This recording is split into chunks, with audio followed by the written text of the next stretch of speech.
We're getting further in the soup season. This Italian wedding soup is fire. It's generally made with ground beef and pork. We have an allergy, so we went ground chicken. We're gonna go salt, pepper, breadcrumbs, and then we'll hit it with the spices and herbs along with a good amount of shredded cheese. We'll give that a mix, not too much because we want it to be tender and soft, and then we'll get it into a piping bag. If you wanna roll them out by hand, by all means, you can do that. This method seems to be a lot easier.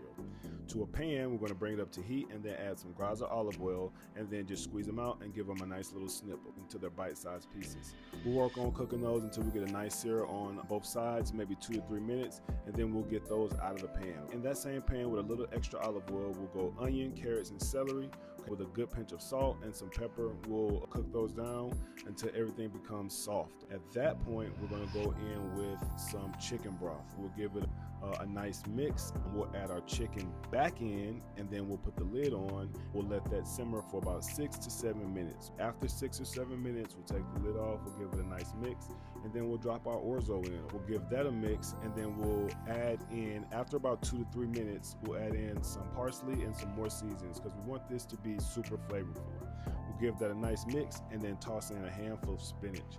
We'll let that wilt down, we'll give it a taste and adjust it for seasoning. It was tasting really good, it just needed a little bit of salt. So we added our salt in, and then we're gonna go plating.